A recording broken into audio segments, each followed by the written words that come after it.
buat gua dengan sosok lu yang sekarang itu tidak menutup kemungkinan dan mudah sekali lu mendapatkan itu. Mau dong cari Pranata, gua nyetuk mahal lo gua bilang film. Berapa kita bayar? Untuk sekarang sih kayak iya boleh kalau schedule-nya masuk.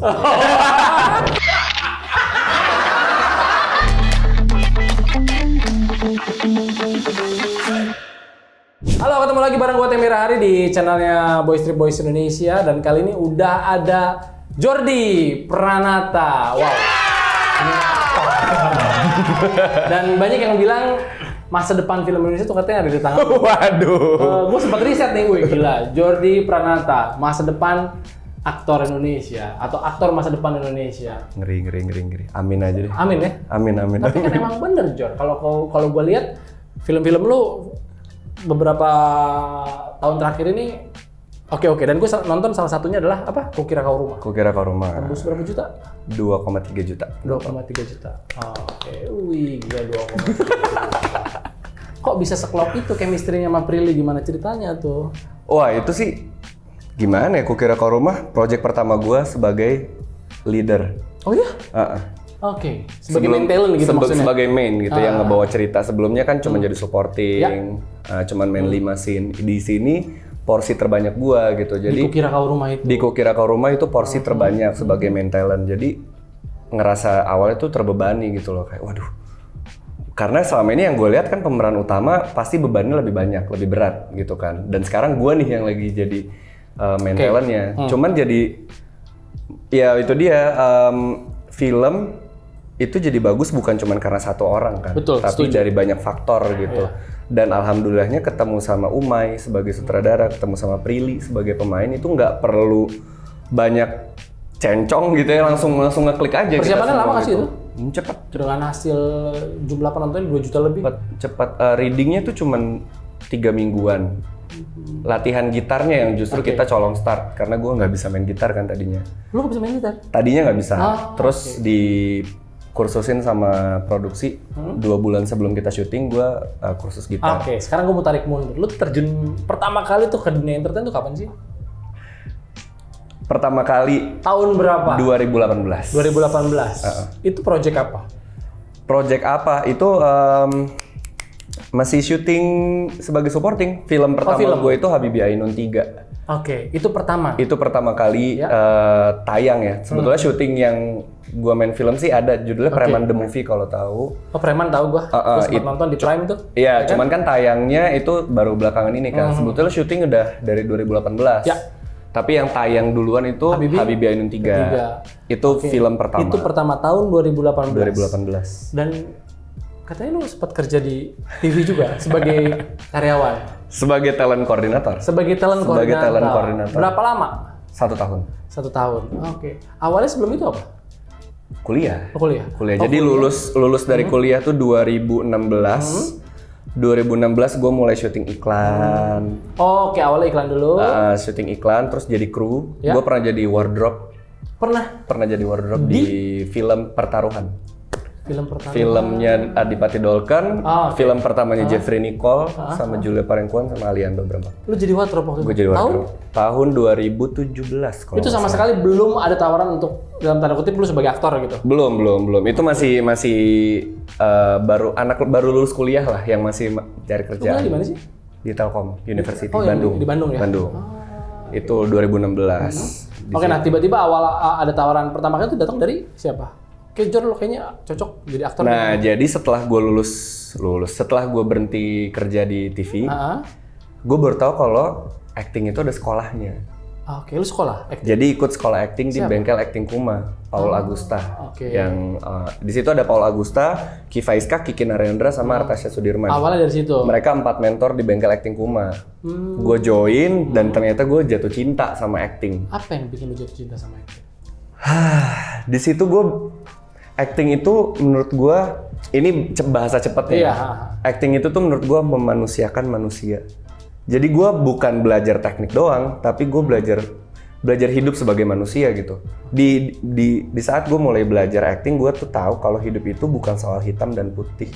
Itu setelah lu belajar acting? Iya. Jadi hidup itu apa kalau dalam acting?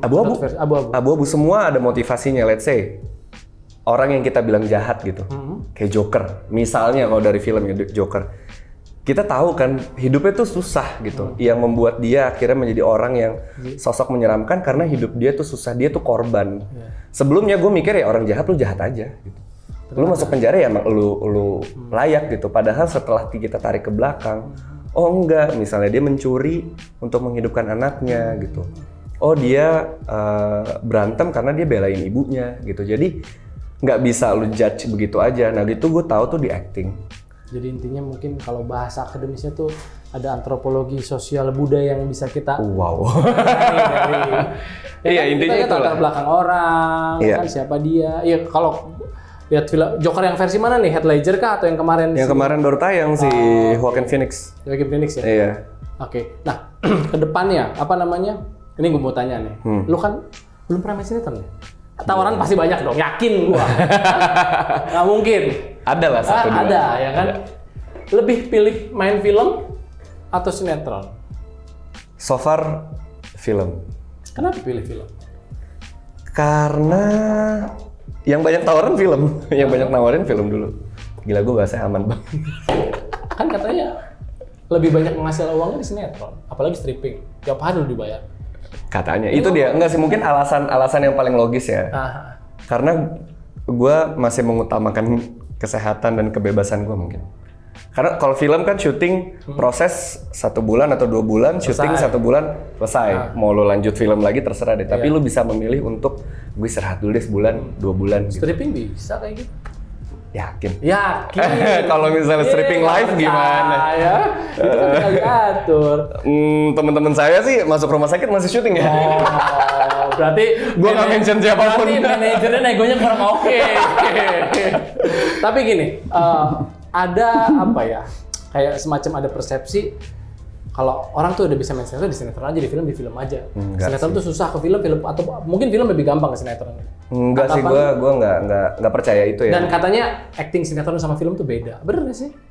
Kalau soal lu cocok di sinetron, lu cocok di film, gue nggak percaya itu karena menurut gue ketika memang lu berakting dimanapun ya lu berakting gitu, tinggal di adjustnya. Nah tapi kalau soal acting sinetron sama film itu beda, menurut gue betul karena apa? Outputnya aja udah beda. Bioskop lu ngeliat muka lu segede, tapi kalau TV kan cuman kecil tergantung gitu kan. Kadang-kadang ada yang 21 inch, ada yang besar. Betul, sama aja kayak teater gitu. Ketika gue berteater kan gue pernah panggung juga. Memang dari segi ekspresi dan emosi tuh dikali 3 karena tujuannya apa? Penonton yang paling ujung bisa tahu lu lagi ngapain gitu. Karena kalau lu pelan nggak akan kedengeran. Kalau lu pelan kayak yang di sudut sana nggak tahu. Nah begitu juga sama sinetron sama film gitu. Film katanya natural. Ya karena pas close up muka kita alis gerak dikit kan itu udah beda arti kan. Kalau TV kan kita lihat, let's say paling gede berapa sih TV di rumah? Segitu. Jadi ya actingnya pasti akan sedikit ada di-adjust supaya nggak too much gitu. Menurut gua. Oke. Tapi kalau sana tiba-tiba ada datang nih tawaran. Oke, Jordi Pranata, kamu main di sinetron A 35 atau 40 juta satu episode. Buat sekarang? Iyalah. Buat gua dengan sosok lu yang sekarang itu tidak menutup kemungkinan dan mudah sekali lu mendapatkan itu. Yakin gua. Kemarin ada yang menyebut nama lu ketika gua meeting, gua ada sedang mengerjakan project baru lah, enggak usah gua sebutin apa projectnya. Mau dong Jordi Pranata, gua nyetuk. Mahal lo gua bilang film. Berapa kita bayar? Untuk sekarang sih kayak iya boleh kalau schedule-nya masuk. Gue jadi orang juga nggak munafik cuy. Benar, ya kan harus money oriented. Bener lah kan kita di sini bukan cuman berkarya, menurut gue berbisnis juga. Iya, betul. Nah, manusiawi aja gue. Tinggal manajer gue aja ntar gimana. Kenapa manajer lu gerak? Negosiasi. Oke, kita ngomongin perjalanan karir lo. Yang paling menyenangkan sejauh ini yang lo alami dalam syuting lo apa sih? Banyak sih, karena kenapa gue bisa bertahan di syuting gitu ya? Karena menurut gue nggak monoton. Kita di project A, di project B, project C itu pengalamannya beda-beda, keseruannya beda-beda, mengatur chemistry sama lawan main juga beda-beda. Jadi ya seru banget semuanya, yang itu yang bikin gue bertahan di sini. Kalau ditanya satu, di kepala gue ada 5 atau 7 gitu. Kalau nggak enaknya itu sebetulnya bridging aja sih tadi. Oke. Nggak enaknya nih? Nggak enaknya, ya banyak. Apa? Mungkin karena gue orang balik layar juga gitu. Gue pernah jadi telco, gue pernah jadi kru. Jadi lu ngerti ya maksudnya. Jadi gue tahu sebelum adanya pemain di belakangnya tuh udah terjadi kerjasama kan. Iya. Kayak sebelum reading mereka pasti udah PPM, udah meeting nih. Filmnya akan di sini, setnya seperti ini, nanti wardrobe akan kayak gini, makeup seperti ini. Itu desain produksinya tuh Itu ya? desain produksi. Sampai akhirnya talent masuk, reading, baru eksekusi gitu. Nah, gue tuh sedikit banyaknya tahu. Jadi ketika ada produksi yang kok dia nggak maksimal ya, harusnya kan simple sebetulnya. Kalau misalnya kerjasamanya bagus, harusnya nggak kayak gini nih. Nah, gitu. lu komentar itu nggak ketika lu ada di project tersebut sebagai seorang aktor? Gue tipikal orang yang speak up sih. Tapi bukannya disrespect ya. Jadi misalnya nih, karena gue telco, gue juga yang berhubungan langsung sama talent. Jadi gitu. tahu standarnya Jadi kayak tahu apa. gitu, kenapa telco ini kerjanya kok lu kayak gini ya gitu. Kadang gue panggil, misalnya ini hal simple deh, dan gue yakin buat siapapun aktor yang nonton pasti akan relate gitu. Sering banget kita dipanggil standby, let's say jam 9. Tapi baru syuting tuh jam 6 maghrib misalnya gitu. Oh, jauh banget dong. Sering banget, Pak. Sering banget, sering banget. Gua korban nunggu 12 jam tuh sering. Sampai detik ini? Sampai detik ini masih. Masa sih? Bukannya mereka tuh sudah Serius. terstruktur ya kalau menurut gue ya? Karena Harusnya. jelaskan, breakdown-nya tuh jelaskan. Harusnya. Tapi kan memang di lokasi syuting banyak penyesuaian. Misalnya hujan. Oh, kita harusnya di outdoor, tapi kita ngambil indoor dulu deh karena di luar hujan. Make sense. Itu force major ya? Force major. Tapi kan logiknya kalau kayak gitu paling di delay 3 jam gitu. Dari jam 9 tadi, oh hujan ya udah paling jam 1 nih gue take. Tapi gue sering ya di calling jam 9 baru di take jam 8 malam. Itu sering. Dan kadang itu yang bikin gue speak up gitu. Gue panggil teleponnya, why? Akhirnya lu ngapain tuh selama? Ya gue ngegerecokin di sana aja. Tidur tuh udah pasti. Iya, pasti. Tidur udah pasti. Ketika lu tegur si talent koordinatornya, jawaban mereka? Ya gue menegurnya dengan cara gue. Baik-baik, Maksudnya yang kayak, dude, gue pernah juga nih jadi telco gitu. Oh lu gituin. Apa yang bikin ini jadi ngaret? Coba lu jelasin biar gue tahu, biar bisa berempati gitu. Oh ya udahlah, gue nunggu 12 jam soalnya ada set yang belum ready misalnya gitu. Cuman sebetulnya semua itu tuh tinggal komunikasinya, Pak. Selama komunikasi lo bagus, gue yakin Setuju. aktor lu, kru lu itu bakalan Permasalahan dalam hidup ini cuma satu. Apapun itu, Komunikasi. komunikasi. How to deliver message sama orang yang bersosialisasi sama kita. Gitu, tuh ada yang ngawuk-ngawuk di depan. Oke, cerita dong, honor pertama lu di film berapa sih? Mau tahu. Honor pertama di film. Nah, film pertama lu tuh berarti, ya tadi kan lu udah sebut ya. Ya, film pertama Preman the Movie. Oke. Yang tayangnya tapi belakangan ya. Iya. Berapa ya, Bang? Iya. Nanti gue edit, man. Ada manajernya di sini. Yes, kalau di film waktu itu budget gua diangkat untuk 7 scene kalau nggak salah. 7 scene. Ini gua ngebuka bukan buat pamer ya, tapi apa-apa, segitu ya. Tapi itu pertama kali ya main film. Pertama kali main film. Pertama kali di Habibie Ainun naik dikit. naik dikit. Tapi di iklan pernah gue dibayar sebagai main talent. Sebagai supporting. Ini sebetulnya pertanyaan lebih mudah dari tadi ya. Pernah nggak dibayar? Pasti jadi ada haus. satu minum boleh. Jadi pasti ada momen-momen di mana kalau gue jujur gue pernah waktu off air tapi ya. Jadi gue ada event Gede dong off air. udah lama tahun 2012-an off air. Oke. Ya nggak gede sih karena waktu itu kan gue juga awal-awal jadi host ya. Oke. Tapi lumayan lah gitu. Entah lupa atau apa, intinya dibayar. Saking banyak kerjaan gua jadinya off ke air. skip gitu. Gue pernah. Di TV. Di TV? Di TV. Gede? Sama, karena itu awal merintis, jadi nggak gede-gede banget. Tahun berapa? 2018. 2018? 2018 di suatu stasiun TV, gue main 2 program di situ, dua-duanya nggak dibayar. Sampai detik ini. Sampai detik ini? Iya, udah 5 tahun berarti. 2018? Oh iya, 2018. Udah 5 tahun nggak dibayar. Nggak ada basa-basinya? Nggak ada, harus dari tim gue dulu yang, Mbak, mana nih? Setahu gue mbaknya udah ganti deh. ya, udah ganti berkali-kali Karena gue kayaknya. nggak mungkin nyebutin nama TV-nya apa. Bahaya. Inisial. Jangan. Ya. Ya cuman itulah perjalanan kan, soal perjalanan suka dukanya ya kayak gitu. Gue pernah nggak dibayar. Istilahnya ya waktu itu gue baru banget berkarir, gue masih on fire banget nih kayak wah acting walaupun gue main 1-2 scene tuh gue bedah banget kayak masih anak baru semangat lah. Tiba-tiba tidak dihargai dengan cara nggak dibayar. Itu gitu. Project TV ya, tapi Project Film sih so far aman ya. Film aman Project TV. Jadi patah hatinya lumayan sampai yang kayak gue ngedumel lah ke manajer gue gimana sih gini. Gue baru berkarir tapi udah diginiin sama industrinya gitu. Tapi makin kesini udah bisa ikhlas. Ya mungkin itu amal gue untuk siapapun yang menahan uang itu. Atau mungkin mereka nggak berniat menahan tapi nggak ngerjain aja. Kan gue juga pernah jadi telco, jadi tahu. Oh bisa gitu ya? Maksudnya nggak dikerjain gitu laporan kan ada string karena apa? Kan? Karena misalnya nih si A ini misalnya gue, udahlah dia juga masih butuh media nih supaya cari nama, nggak usah dibayar nggak apa-apa kali. Gue jujur aja sih. Tapi tergantung telkonya, tergantung timnya.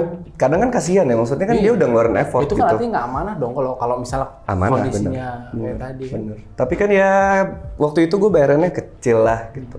Berapa? 5 juta. Gede bro, gila segitu. 5 juta, iya maksudnya gede kan, makanya gue patah hati. Patah hati gue. Marah-marah lah ngedumel ke manajer. Coba sama orangnya, kayaknya gue kenal. Mungkin ada Jordi, ngomongin karir udah, ngomongin apa ya? Ya dunia lu lah. Iya. Sampai hari ini gue nggak pernah lihat lu punya pasangan. Tuh kan.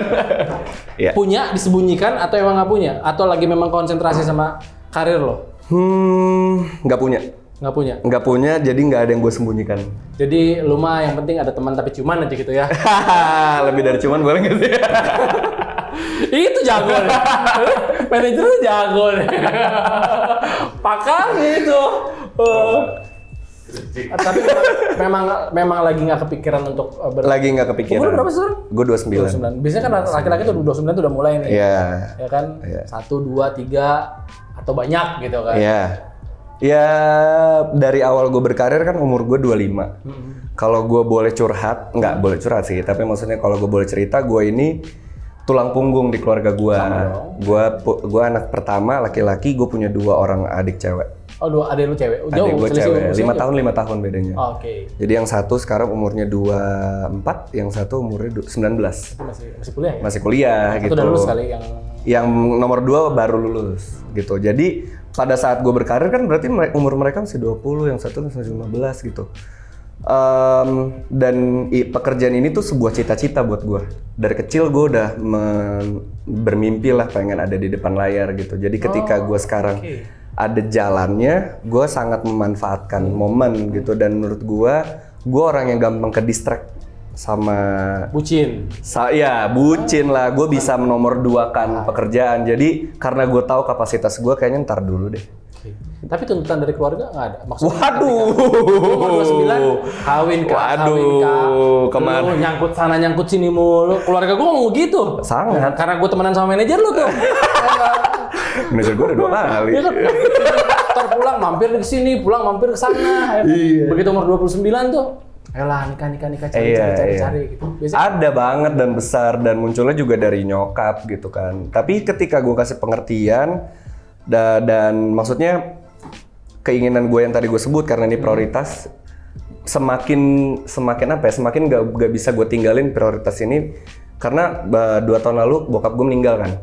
Almarhum bokap gue cabut.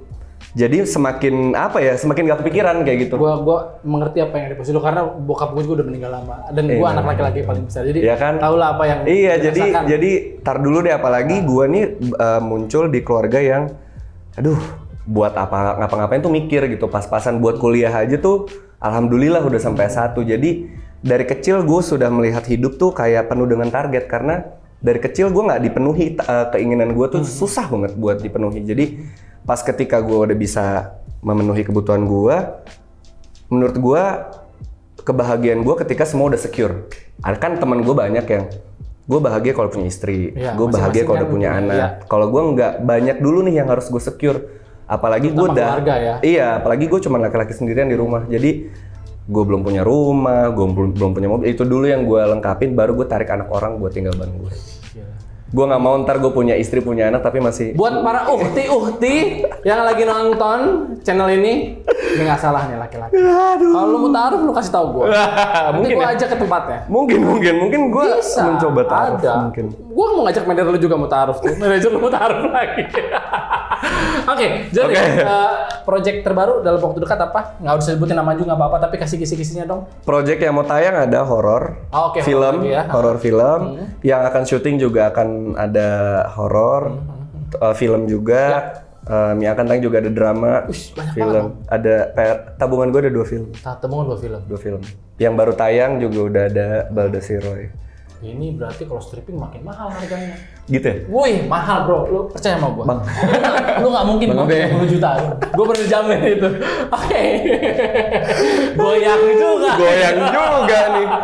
Aduh. Bro, thank you ya udah Sip. mampir ke sini. Udah sempetin waktunya sibuk loh ya kan tadi juga sambil kerjaan ditarik dulu ke sini sebentar. By the way, itu tadi ngobrol-ngobrol sama Jordi. Mudah-mudahan bisa bermanfaat buat Iya, kita. Sampai semoga ketemu lagi. terinspirasi lah. Oke, mudah-mudahan terinspirasi dan sampai ketemu di episode berikutnya. Bye bye. Bye.